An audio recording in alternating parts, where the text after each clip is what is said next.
सत्तारूढ़ राष्ट्रीय जनतांत्रिक गठबंधन एनडीए लोकसभा में डिप्टी स्पीकर के मसले पर विपक्ष के दावे के खिलाफ नहीं है। सूत्रों की तरफ से जानकारी दी गई है कि एनडीए डिप्टी स्पीकर के विचार के लिए तैयार है। सूत्रों के हवाले से जानकारी सामने आई है कि इस मामले पर बाद में फैसला लिया जाएगा।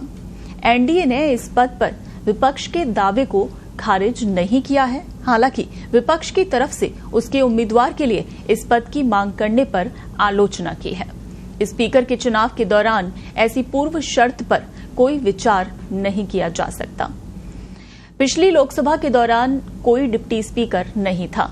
गौरतलब है कि स्पीकर के तौर पर ओम बिरला की पसंद पर आम सहमति बनाने के सरकार के प्रयास विफल हो गए थे। विपक्षी दलों ने जोर देकर कहा कि उन्हें परंपरा के अनुसार डिप्टी स्पीकर का पद दिया जाना चाहिए।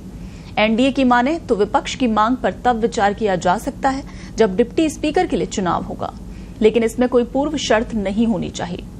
नरेंद्र मोदी सरकार के दूसरे कार्यकाल में माना जा रहा था कि डिप्टी स्पीकर के पद को फिर से भरा जाएगा। वहीं ऐसे भी संकेत हैं अब कि परंपरा से हटकर मौजूदा उपाध्यक्ष विपक्ष से नहीं बल्कि एनडीए से होने की संभावना है। ऐसे में ये साफ है कि सरकार बनाम विपक्ष के बीच कड़वाहट बढ़ेगी। माना जा रहा है कि जल्द ही डिप्टी स्पीकर का ऐलान हो जाएगा। विपक्ष ने जहां स्पीकर के पद के लिए अनुभवी कांग्रेस नेता के सुरेश को अपना उम्मीदवार बनाया था, ओम बिरला का चुनाव ध्वनि मत से हुआ था।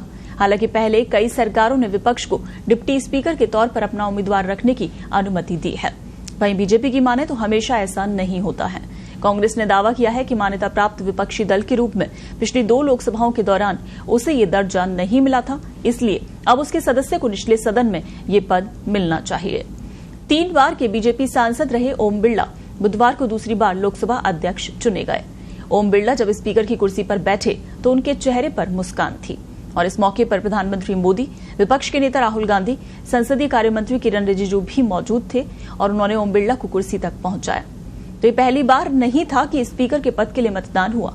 इससे पहले कम से कम 3 मौकों पर सदन में मतदान हुआ है, जबकि 2 और उदाहरणों में विपक्षी दलों ने एक उम्मीदवार खड़ा किया था, लेकिन अध्यक्ष का चुनाव ध्वनि मत के आधार पर हुआ था।